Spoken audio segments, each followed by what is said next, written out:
Salut les amis, donc on quitte le port de Sainte-Augustine après avoir passé 2 nuits à la marina. Ça nous a permis d'avoir des douches avec de l'eau à volonté. Le bonheur. Alors, là, le programme, je veux voir comment c'est l'intercostal. Donc on va remonter l'intercostal pendant deux jours, je pense, 2-3 jours. De façon à... ça va être de la navigation fluviale, hein. Donc comme vous pouvez voir, on a réparé le taux. On a commandé une belle fermeture éclair. Le capitaine a sorti sa machine à coudre et nous a fait des merveilles. On avait le drapeau qui était déchiré, donc j'ai changé le drapeau. C'est dommage, j'adorais l'ancien. Je trouvais que les couleurs de l'ancien avec un bleu un peu plus sombre étaient vraiment belles. Bon, il semblerait que lorsque j'ai commandé le drapeau, j'ai vu un peu grand. Mais c'est pas grave, parce qu'aux États-Unis ils aiment bien les grands drapeaux. Alors on va porter fièrement, on va porter haut et fier les couleurs de la France.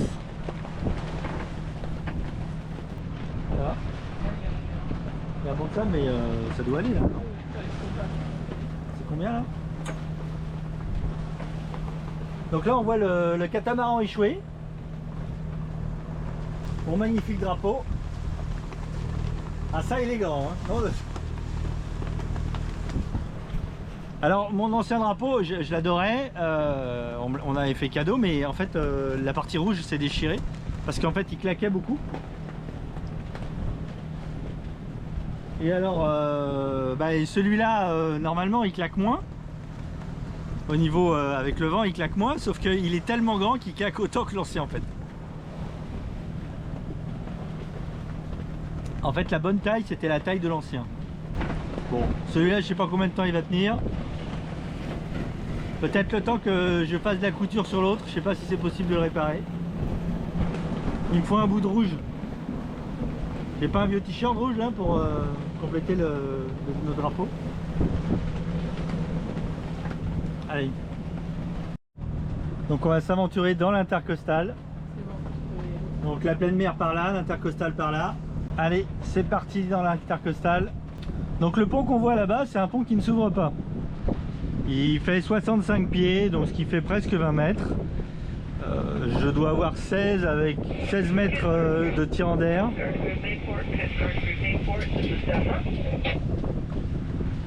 Avec les antennes, on va compter 17. Donc normalement, ça doit passer.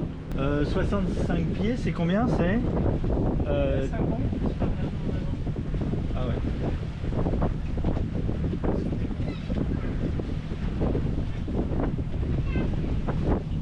Donc là, on voit les Américains qui viennent pique-niquer avec le 4x4. Ouais. 2,90 t'as vu? Ouais, non, j'arrête.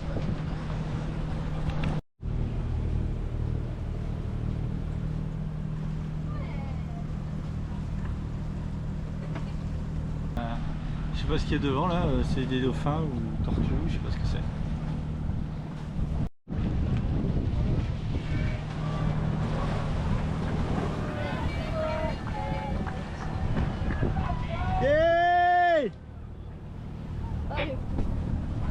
Tiens, il t'arrête. Viens de la bouteille. Attends, on passe là? Tu vas me dire qu'on passe là? À votre avis, ça passe les enfants là-haut ou pas? Ouais, ça passe. En vrai, ça peut passer.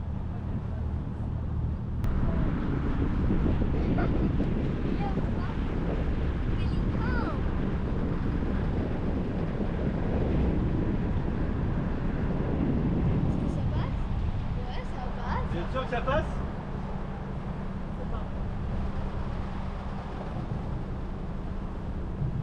Sûr? Ça passe! Ça passe, ça passe!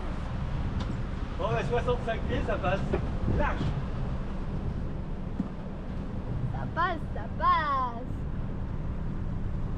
c'est que tant que t'es pas au du mat, tu peux pas savoir. Hein.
Pour l'instant, il y a du fond à 8 mètres.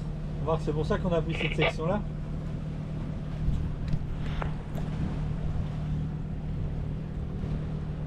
On pourrait presque mettre les voiles. D'ailleurs, c'est pas on pourrait presque mettre, on pourrait mettre les voiles. Là, on a le courant avec nous, puisque c'est marée montante. Ah non, c'est marée descendante. Marée montante. Donc c'est marée montante. Oui, c'est marée montante. C'est marée montante, donc on a le courant avec nous. Et le vent avec nous.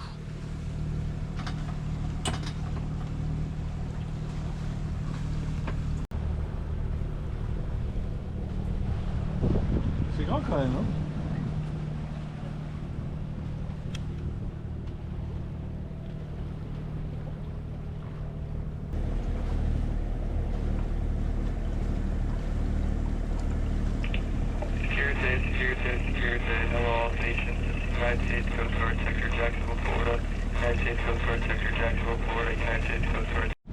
À mon avis, le Mississippi, ça doit à peu près ressembler à ça.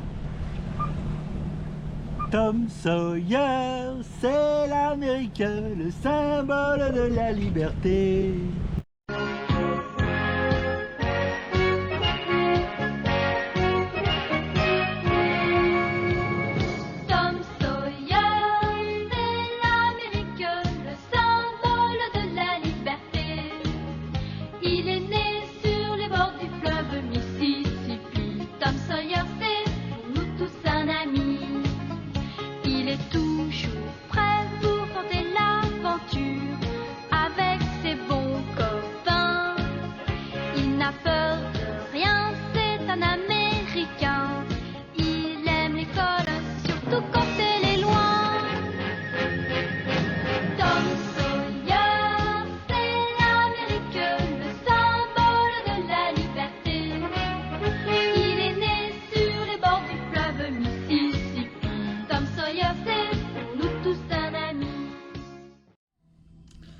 On vient de s'ancrer, donc nous sommes dans l'intercostal.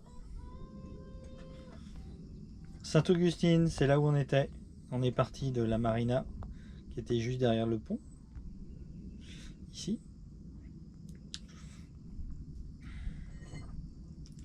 On a remonté l'intercostal comme ça, jusqu'ici. Et donc,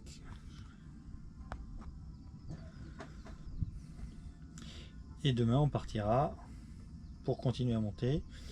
Le plus haut qu'on va aller, on va aller ici. Voilà. Ici c'est St. John River. Voilà.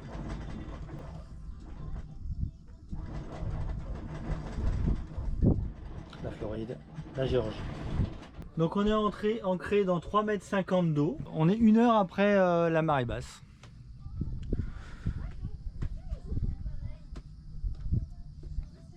C'est très paisible.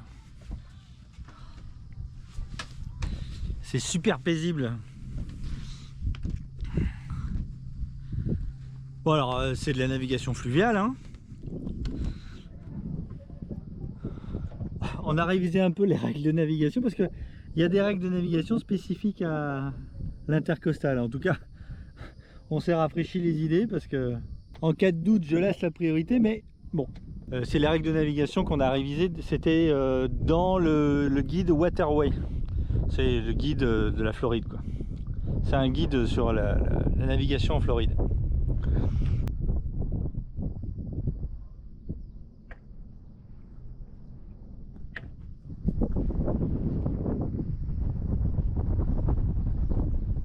C'est vraiment super sauvage.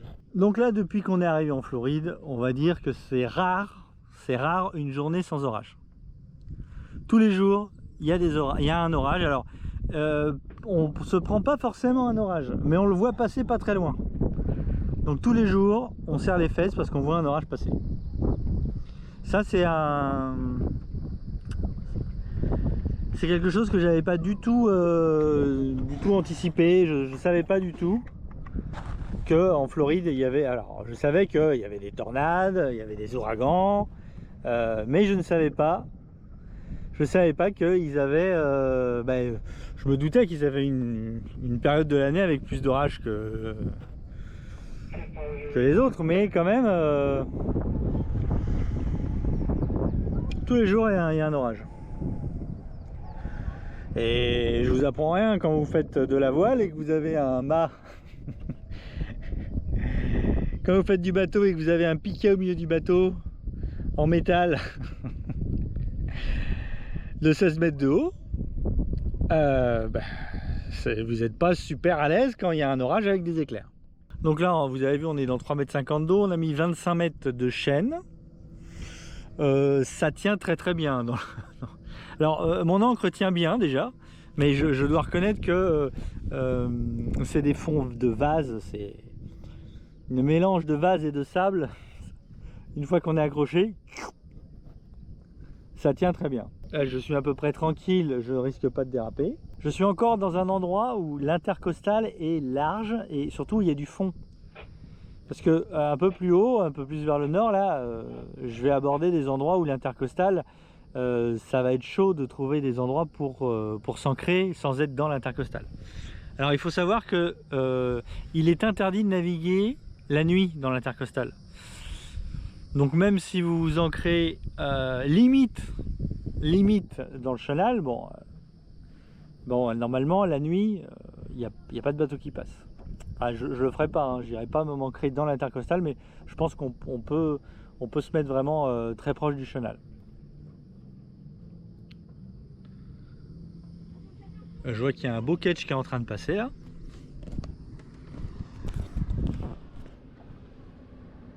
Un beau ketch qui traîne son annexe derrière.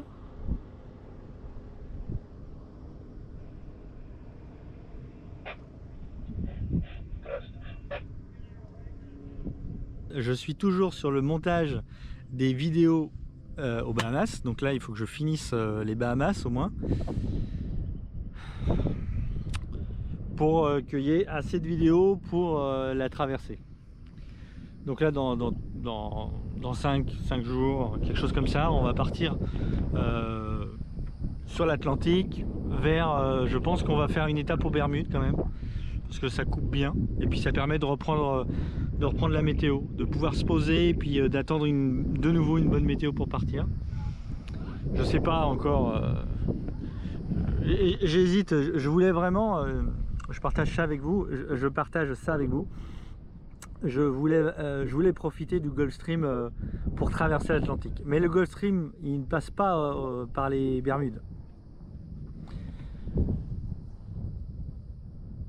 Donc je m'étais dit, je strappe les Bermudes, je passe au nord des Bermudes et puis je profite du Gulf Stream. Sauf que le long le long des États-Unis, le long de la, comment dire, le long de la Floride, le Gulf Stream, il est facile à prendre. Plus au nord, j'ai l'impression qu'il fait des lacets. Et bon, je veux pas dire que c'est impossible à prendre, mais ça sera moins facile. Voilà. Donc je sais pas si je monte avec le Gulf Stream au nord, et donc je strappe les Bermudes, j'y vais pas. Mais ça veut dire que je suis obligé de faire de l'Amérique jusqu'à l'Europe, enfin jusqu'aux Açores on va dire, sans m'arrêter. Ça allonge au moins le parcours, au moins de 7 jours. Je fais 7 jours de plus de traversée. Sinon je vais faire 7-8 jours jusqu'aux Bermudes, et puis de nouveau et puis 14 jours jusqu'aux Açores, 14-15 jours jusqu'aux Açores. La problématique que j'ai, c'est que c'est vrai que si je reste dans le Gulf Stream, je peux, sur une traversée complète, je peux gagner, je pense que je peux gagner au moins, et je peux gagner 5 jours, je pense. Je pense que je peux mettre 5 jours de moins. Alors vous allez me dire, bon. Mais ça m'oblige aussi à faire plus de distance. La dernière fois, j'avais pas internet au milieu de l'Atlantique, et puis j'avais pas... j'avais des cartes avec le Gulf Stream, mais bon, j'avais pas plus exploité ça. C'est vrai qu'avec Windy, vous avez votre position, vous avez la position du Gulf Stream en temps réel, même si il doit y avoir quand même des petites différences entre la théorie et la réalité. Ça me tente bien d'essayer de suivre le Gulf Stream grâce à Windy, quoi. Donc dans Windy, vous cherchez carte des courants, et dans les cartes des courants, vous avez le Gulf Stream. C'est pas mal, hein. Et pour l'instant, je dois avouer que je l'ai testé, hein. J'ai testé devant la Floride, et elle est bonne la carte, hein. Vous entrez dedans, vous entrez ou vous sortez dans le Gulf Stream exactement comme c'est marqué. Donc voilà, je vais réfléchir à ça. Je sais pas encore ce qu'on fait. Allez, je vais vous laisser, je vais aller faire du montage. Il fait chaud, il fait bien chaud là. Heureusement qu'il y a du vent, parce que sinon ça serait intenable. Bon, on a les ventilateurs, hein. Je pense que ce soir, j'espère qu'il y aura du vent, parce que s'il n'y a pas de vent, on risque d'avoir des moustiques. Donc ce qui va se passer, c'est que je vais laisser le 2. Alors pour les moustiques, tiens, je fais une aparté.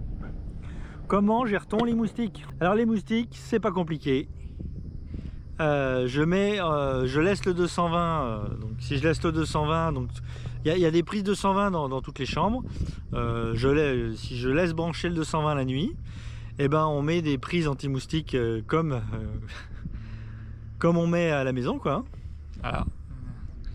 Et donc avec ce qu'on appelle des prises anti-moustiques, normalement vous êtes relativement tranquille. Ça veut pas dire qu'il n'y aura pas de moustiques, mais bon, étant donné que le volume du bateau est assez petit, ça permet même de garder les hublots ouverts et de ne pas avoir de moustiques.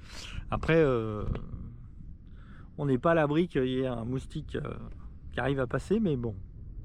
Et puis sinon, on a les moustiquaires. Si vraiment il y a trop de moustiques qui passent malgré les prises, on peut faire moustiquaire 5,5, c'est du spray anti-moustique, et en plus les prises anti-moustiques. Voilà, là on est complètement asphyxié. Voilà. Pour l'instant on n'en a pas eu besoin, mais c'est vrai que ce soir potentiellement on est quand même dans un endroit un peu marécageux, donc c'est possible. Allez, je vous laisse, ciao, à demain.